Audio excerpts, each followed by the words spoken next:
Çingiz müəllim, hər kəsə çox maraqlıdır ki, əslində bu cür güclü fantaziyanın və uğurlu romanların müəllifi əslində daxilən necə biridir?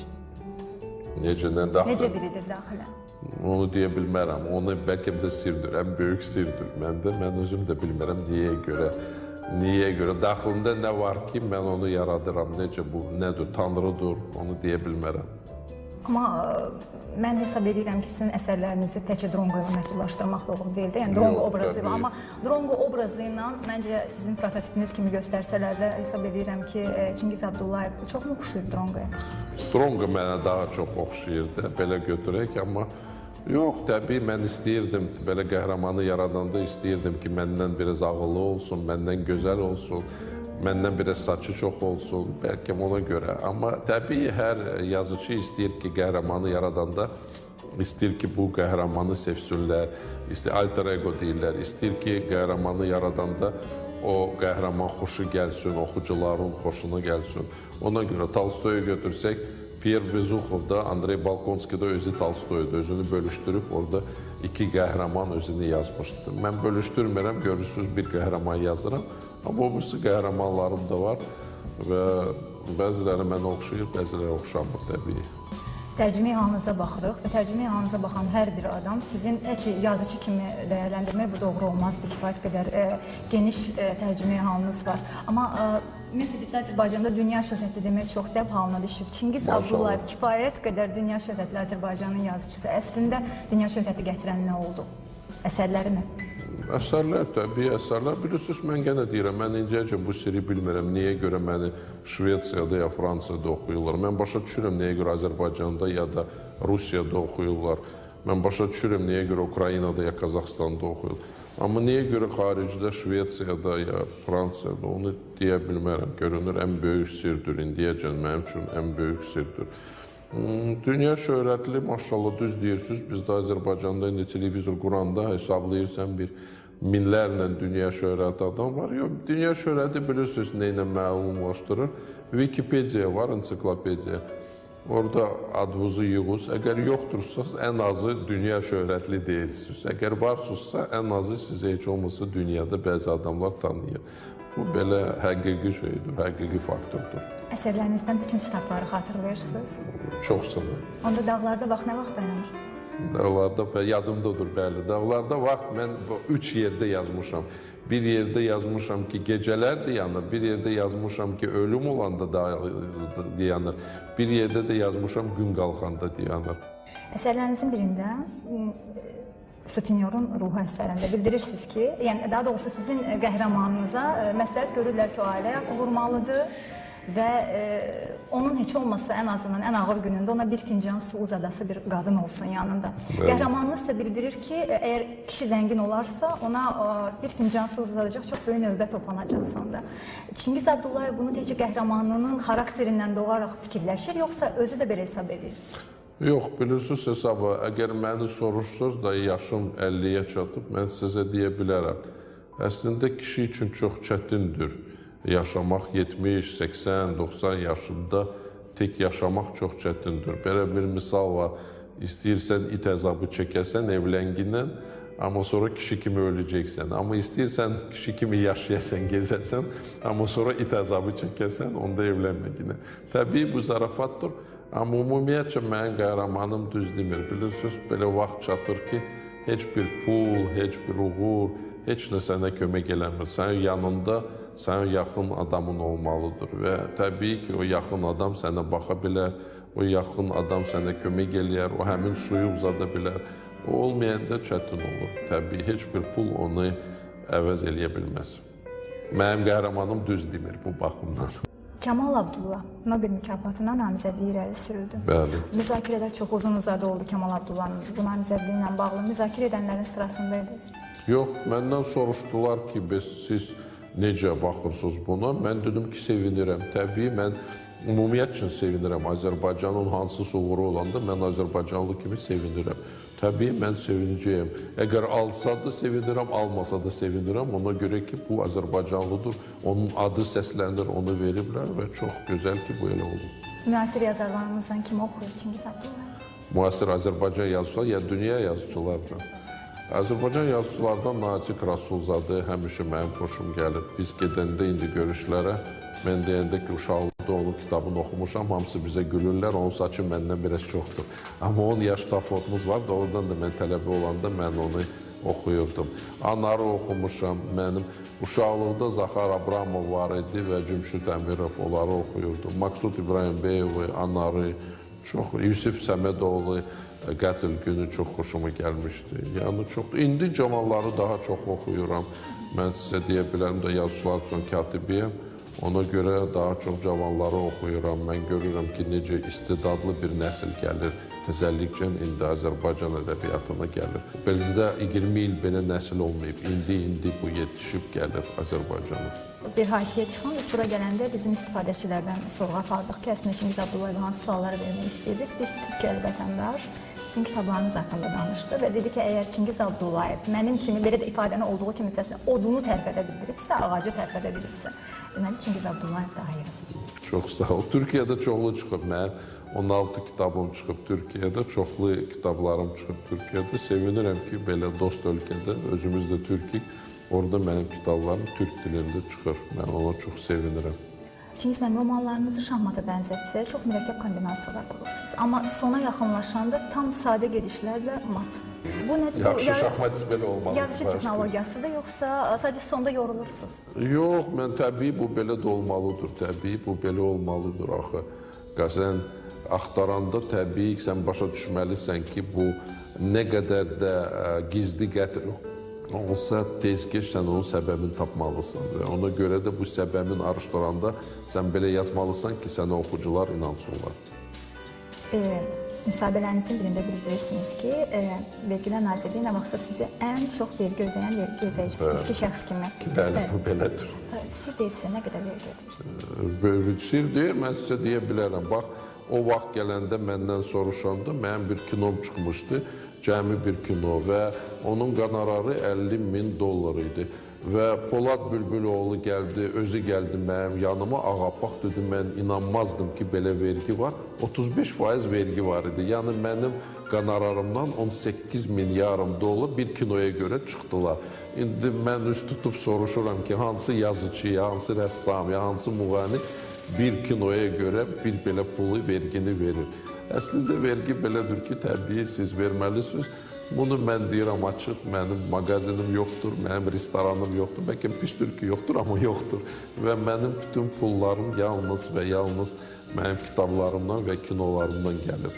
Təbii xaricdən gəlir. Mən 20 il Bakıda, Azərbaycanda pul almırdım, bunu da hamısı bilirlər, tərcüməçilərim də bilir. Maaş da almırdım burada və ümumiyyətcə pul almırdım və hesab edirdim ki, bu düzdür. Ona görə ki, qanararı keçirdim Qarabağ cəmiyyətlərə, Qarabağ qaçqınlara. Amma xaricdən gələn qanararı təbii orada istədin də istəmədin də çıxırlar vergini, orada da, burada da. Sonra kinolar da belədir ki, vergini verməlisən. Ona görə bəlkə də istəməzdim bir belə vergi verim, amma verməliyəm, mənim çarəm yoxdur. Deyirəm, yazıçılar arasında ümumiyyətlə qədimdən, Rus yazıçılar arasında belə fikir formalaşır ki, əslində çox maraqlı, çox möhtəşəm bir əsəri yazmaq üçün bir qədər şərab mütləq lazımdır. Çingiz Abdullayev bu fikri münasibət. Yox, onu Amar Xayyam demişdi ki, vaxtı ilə, bəlkə şairlər də onu yaza bilərlər. Bilirsiniz, mən 160 roman yazmışam. Onu yazmaq üçün ən azı bir ay oturmalısan, işləməlisən. Əgər şərabla dost olsan, sən onu heç vaxt yaza bilməzsən. Sənin ümumiyyətcə, sənin nə vaxtın olacaq, nə imkanın olacaq, nə başın işləyəcək. Sonra da dedektiv belədir, siz özünüzdədir, şahmat kimidir. Yox, ümumiyyətcə mən. Sonra bilirsiniz, Anar müəllim həmişə deyir, biz bir masada oturanda deyir, gəl Çingizin qohumlarını sevindirək, bir dəfə onu piyan qoysunlar, bir dəfə onu içizdirək. İndiyəcən piyan olmamışım, bəlkə ondan sonra olacağım, amma indiyəcən mən hesab edirəm ki, anadan, atadan ki, mənə bunu imkanı veriblər ki, nə içki içirəm, nə də papiros çəkirəm, ömrümdə bir papiros da çəkməmişəm, heç bilmirəm bu nə deməkdir. Əslində bu mənə kömək eləyir bugün ki, mən belə intensiv işləyə bilirəm. Bu olmasaydı, bəlkə də belə işləyə bilməzdim. təbii. Amma şərəblə yox, qəti olmazdı. İndi bizi cavanlar görürlərsə bilsinlər ki, bunu ilə siz heç nə qazana bilməyəcəksiniz və heç nə yaza bilməyəcəksiniz. Omar Xayyam yaza bilirdi, siz Omar Xayyam olmayacaqsınız. Çingiz müəllim, atası xalq yazıcısı adını aldığını oğluna gördü. Yeganə ata sizin atanızdır. Bəli. Atanız sizi oxuyurdu. Bəli, bütün mənim əsərlərimi oxuyurdu və sizə deyim, bax, 3-4 ildir onu itirmişəm. İndiyəcən yuxularımda onu ilə görüşürəm. İndiyəcən deyirlər ki, bəzi adamlar deyir ki, bu pisdir. Mən hesab edirəm ki, bu yaxşıdır. İndiyəcən onu ilə danışıram, görüşürəm. Çox təsir elədi mənə, təbii. Mənim üçün o əsl dost idi. Ona görə, bilirsiniz, Konçalovski bura gələndə mənə bir dəfə dedi, Andron Konçalovski, biz restoranda oturmuşduq, dedi, mənim 70 yaşım olanda mənim atam zəng vurdu, Sergey Mikhalkov, və mənə dedi ki, sən bəlkə yeganə adamsan ki, kişinin 70 yaşı olanda atası zəng vurub onu təbrik eləyir. İndi mən də xalq yazıcısı adı alanda atam zəng vurdu, gülə-gülə dedi ki, sən bəlkə yeganə birinci adamsan ki, əslində bu belədir, ona görə ki, bizim dahi şairimiz Samet Vurğun 50 yaşında alıb, indiki də yaşayanların əksəriyyəti hamısı 60, 70, 80 yaşında bu adı alıblar. Ona görə təbii heç kəsin atası sağ olmayıb, anası da çoxsunun, amma bəzilərin anası sağ olub, atası sağ olmayıb. Təbii ki, mən bununla belə çox sevinirdim ki, bax, atam bunu gördü. Pul olmadan da möhtəşəm görünmək olar, Çingiz müəllim. Olar. Bilirsiniz, pul lazımdır. Pulsuz həyat yaşamaq olmaz. Mənim kitabımda var, деньги талоны на счастье, деньги талоны на жизнь, но не талоны на счастье. O zaman siz nağd yoxsa nağdsız ödəmələr üstünlüyü verirsiniz? Yəni əlinizdə pul olmadan da ödəmələr edirsiniz də yəqin. Təbii. Çünki postterminallar çox aktualdır və biz hər gün mütəmadi olaraq... Onu mən sizə deyə bilərəm. Təbii, mən çoxdan heç xatırlamıram ki, kimsə mənə nəqd pul verib, pula gülməli olar da. Axı, mənim xaricdə çıxır kitablarım və bütün pullarım gəlir kartla. Və sizin ödəmələriniz də yəqin ki, kartla açıq. Mən istəyərdim ödəsin, bax, açığı deyim. Mən istəyərdim ki, Azərbaycanda daha çox olsun ödəmə. Amma qorxuram ki, hələ çox azdır. Bax, onu biraz tənqid deyiləyim. Çox azdır bizdə. Xaricə gedəndə gülməli çıxır, ona görə ki, orada taksidə də pulu sən verə bilərsən kartla. İndi mən bilirəm ki, bax, pensiyaları, sonra maaşları, indi hamısını kartla verirlər. Təbii, yaxşı olardı ki, biz daha çox bundan istifadə. Ümumiyyətcə, bu sivilizasiyanın qanunudur bizdə. Vergilər Nazirliyi çox böyük təbliğat işi aparır son zamanlarda. Yəqin ki, Maşallah. Mağazaya mal qaytarmışsınız Çingiz müəllim? Ya dəyişdirmişsiniz hər hansı bir malı? Yəni, narazı olduğunuz bir malı mağazaya? Siz Bakıdan soruşursunuz.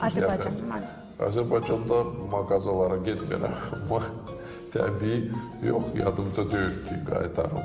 Belə olmayıb, yox. Əgər alıramsa, fikirləşib alıramsa, niyə görə qaytarmalıyım? Azərbaycanda heç mağazalara getmirsiniz. O zaman deməli, sizə çox çək də tələb eləmişsiniz Azərbaycanda. Yox, çək tələb eləyirəm də, yox. Yemək mağazalara gedirəm, özüm deyilsə, baxıram, seçirəm. Çayları mən sevirəm, alıram özüm, yaxşı çay olanda ya da belə. Yox, təbii, çəki həmişə, bax, onu mən sizə deyə bilərəm. Çəki götürürəm, həmişə götürürəm. Nə olur olsun, çəki götürürəm. Onu bilirəm. Öz yazdığınız kitabları dünyanın hər hansı bir ölkəsində və ya Azərbaycanda ödəniş eləyərək almışsınız, yoxsa heç çox öz kitablarınızı almırsınız? Alıram, təbii, çox alıram. Mağazadan? Bəli. Reaksiya necə olur? Məsələn, bir mağazaya daxil olub, Çingiz Abdullayev öz kitabını istəyir. Yaxşıdır, gülürlər, verirlər, amma sizə deyim, bilirsiniz, indi mən Əli-Nino ilə danışmışam, maraqlıdır. Bax, 4 ya 5 ölkədə mən bilirəm ki, dəqiq onu ayınızda göstərib televizorda, xüsusi polkalar var. Çingiz Abdullayevin polkası mənim şəkilimlə. Amma Azərbaycanda yoxdur, niyə görə bilmirəm. Zəng vurmuşam Əli-Nino'ya, gülürlər. Deyir, onsuz da ən çox satılan sözdür. Bunu mən tərifləmək üçün özümü demirəm, bu həqiqətdir. Amma buna baxmayaraq, indi mən dedim, yox, burada da qoyuzda heç olmasa olsun. Gəlib alanda gülürlər təbii, amma mən çox alıram, ona görə ki, çox insanlar xahiş eləyir, bağışlamalıyam. Mən heç vaxt kitab heç kəsə verməmişəm, əgər xahiş eləməsə. Vaxtı ilə mənə Natiq Rasulzadə demişdi ki, kitab belədir ki, əgər istəmirlərsə verməklə, istəyəndə vergilə. Və doğrudan da heç vaxt mən hələ belə kitab bağışlamamışam, istəyəndə vermişəm. Öz kitablarınızı oxursunuz? Yox, Nəşr olunması. oxumuram. Nəşr yox, oxumuram. Bilirsiniz nəyə görə? Bəzi vaxtlar olub ki, götürüb oxumuşam, hirslənmişəm ki, yenə təzədən istəyərdim onu düzəldim, neysə düzəldiş eləyim. Ona görə yox. Dünya ölkələrində belə bir tendensiya yoxdur, amma Azərbaycanda məşhur peşə sahibləri, müğənnilər, yazıçılar hesab edirlər ki, onlar xalq üçün çalışırlar və onlar vergi ödəməməlidirlər. Çingiz Abdullayev? Yox, bu birinci, bilirsiniz, birinci başlayaq ki, mən hüquqşünasam. Birinci mən qanunları yaxşı bilirəm. Birinci, hər Azərbaycan vətəndaşı vergi verməlidir, təbii. İkinci də bu xalq üçün işləməyə biraz belədir, hamısı xalqın adından danışırlar. Xalqın adından prezident danışa bilər. Sən heç ki, sən oxucuların adından danışa bilər, xalqın adından, birinci. İkinci. Üçüncü də bu belədir ki, sən əgər vergi verməsən, təbii ki, sənin dövlətin də möhkəm olmayacaq, dövlətin də inkişaf eləyə bilməyəcək. Təbii, bu sivilizasiyanın bir qaydasıdır, qanunudur və onu hər yerdə, onu sözsüz eləyirlər, onu xaricdə hamısı sözsüz. Bilirəm, bizdə müğənni ilə də böyük problemlər var, oburlarla da böyük. Amma yavaş-yavaş bu görürsünüz ki, bu keçir, əməl olunur, sivilizasiya kimi obursi yerlərdə bizdə də əməl olunur. Ona görə bu keçir öz qaydasını tapır, öz yerini tapır. O olmasa təbii dövlət inkişaf eləyə bilməz. Bu belə bu sözsüzdür. Onu heç müzakirə də eləmək olmaz. Əgər vergi olmasa, təbii dövlət yaşaya bilməz. İlk dəfə işinizin nəticəsi olaraq gəlir əldə etmisiniz. Önəmli deyil, kitab satışından olub bu qonorar şəklində, yoxsa başqa bir fəaliyyətdən. Bu gəlirinizi xatırlayırsınız? Gəlirim maaşım olub da, təbii birinci maaşım olub. Mən hərbi zavoda düşmüşdüm, hərbi təşkilatda orada maaş almışdım. Amma birinci qonorar da yadımdadır və təbii çox sevinmişdim ki, qonorar almışam yazıcı nəşriyyatda. Təbii, mən çox sevinirdim. Çingiz müəllim, çox xoş müsahibə idi şəxsən mənim üçün və ekskluzivliyi də inanıram onda idi ki, sizdən ilk dəfədə vergi müfəttişi müsahibə götürür. Bəli, birinci dəfədir, düzdür. Vergi orqanı əməkdaşı haqqında fikriniz necə formalar? Bilirsiniz, mən sizə deyim, birinci vergi nazirindən tutaq, bizim dostumuzdur. Çox sağ olsun. Həmişə mənim yubileylarım olanda, hansısa olanda həmişə birinci zəng vurur, təbrik edir, çox sağ olsun. İkinci də mən sizə deyim, bəlkə ona görə ki, məndən məcburi bu vergini onsuz da alırlar, mən heç bir pis söz deyə bilmərəm bu vergi komitədən. Amma ümumiyyətcə yenə bu çox lazımlıdır, dövlət üçün çox lazımlı işdir. Əgər bunlar olmasalar, biz hamımız başa düşməliyik ki, ümumiyyətcə dövlət olmur, bunsuz dövlət yaranmır, bunsuz dövlət inkişaf olmur.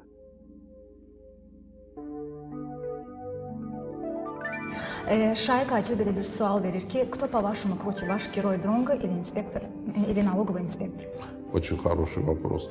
Я не сталкивался с налоговым инспектором, не могу сказать, но все-таки надеюсь, что мой герой Дронго. Потому что он иногда стреляет и убивает кого-то, а налоговый инспектор Азербайджана, надеюсь, еще никого никогда не убил.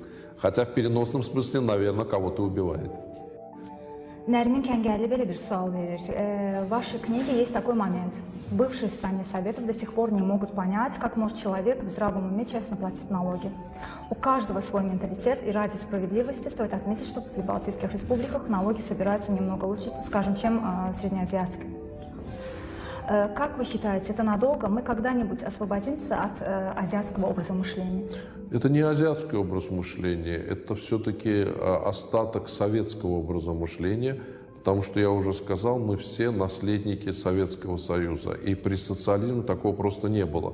Представить, что миллионы людей садятся, заполняют декларацию и платят вовремя налоги, этого не было. Это должно быть очень сильное изменение в психике, в характере. Знаете, бизнесмены уже платят, но все равно их проверяют, они начинают платить, начинают изворачиваться, лишь бы не заплатить. Люди еще не совсем понимают, что это их обязанность как гражданина платить налоги. Просто это не азиатские, это наследие Советского Союза, и мы должны от него отходить. Ceyhun Qurbanov soruşur ki, bəzilərinin fikrincə sizin əsərləriniz Agatha Christie'nin əsərlərinə bənzəyir və daha doğrusu onun sujetindən götürülür. Yox, mən istəyərdim ki, onun sujetindən götürüm, amma bir dəfə də olmayıb. Ona görə ki, Agatha Christie 19-cu əsrdə əksəriyyəti, 20-ci əsrin əvvəli, mənim isə hadisələrim hamısı bugünkü hadisələrdir və təbii də sujetlər də oxşamır, heç biri oxşaya bilməz. Fikrət Fərəməzoğlu soruşur ki, Çingiz Abdullayevə sualım bu ola bilər ki, Drongo obrazından nə zaman imtina edəcək? İmtina eləmək istəyirəm, amma vermirlər axı, imkan vermirlər. Dünyada 5 klub var, Dronqa klubu, 2 restoran var, Dronqa. Mən indi nə eləyim ki, bundan imtina eləyə bilmirəm. Sonra da tələb eləyirlər. Bilirsiniz, bəzi oxucular var ki, deyirlər, bu kitabda yoxdur Dronqa, onda onu oxumayacağım, istəmirəm, istəyirəm daha o birisi kitabı. Amma çox adam bunu bilmir ki, mənim əksəriyyətim 50%-dən çox Dronqa yoxdur, o birisi qəhrəmanlar var. Bax, indi təzə kitabım çıxıb, orada Azərbaycan qadının adından, 30 yaşlı qadın adından mən bu kitabı yazmışam. Oxuyuz onu. Ya da o birisi kitablarım var ki, orada baş qəhrəmanlar, birində Füzuli Hüseynov, birində Teymur Karayev, o birisində Nazim Aliyev. Yəni belə çoxdur mənim belə indi kitablarım. Mən çalışıram ki, hər yerdə Dronqa olmasın. Hacı Əliyev soruşur ki, Atvetnay Udar əsərindəki Cənab Xarisin obrazlarından Azərbaycanda çox görüb Çingiz Abdullayev. Ay, çox görmüşəm, çox görmüşəm və çox təəssüflər olsun ki, belə insanlar var. Nəinki Azərbaycanda, ümumiyyətcə dünyada var. Biz oxşayırıq, biz hamımız bir-birimizə baxmayaraq ki, mentalitetimiz də eynidir, baxmayaq ki, o birisi ölkələrdə yaşayırıq.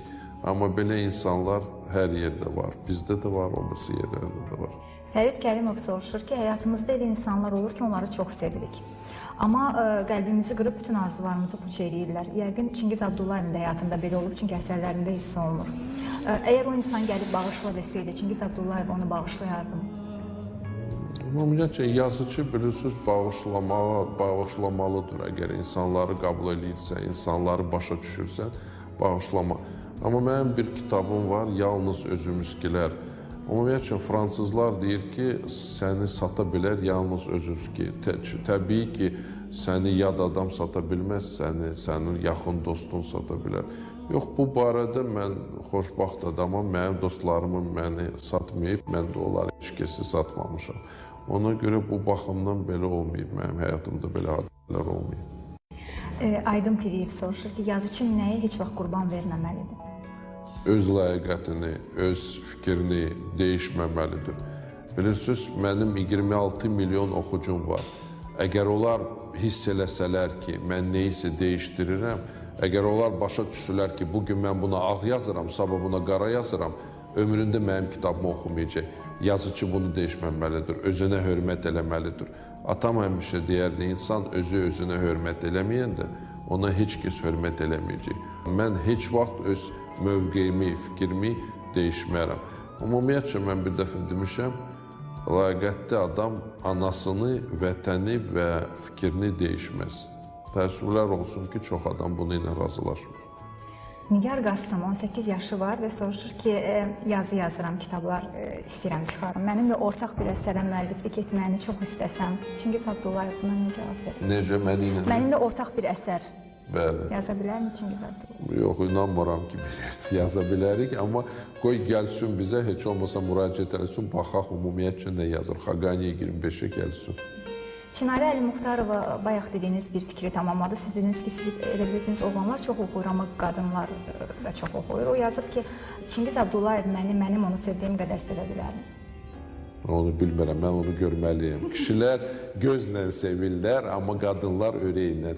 Ona görə mən onu deyəm. Amma ümumiyyətcə bu sevgi zövqü olmasa yazıcıda, şairdə, bəstəkarda, rəssamda heç vaxt heç nə yarada bilməz. Bu həqiqətən belədir. Yəni Hemingway hiss eləyəndə ki, yaza bilmir, qadın sevə bilmir, götürüb tüfəngi özünü vurdu. Təbii bu belə olmaz.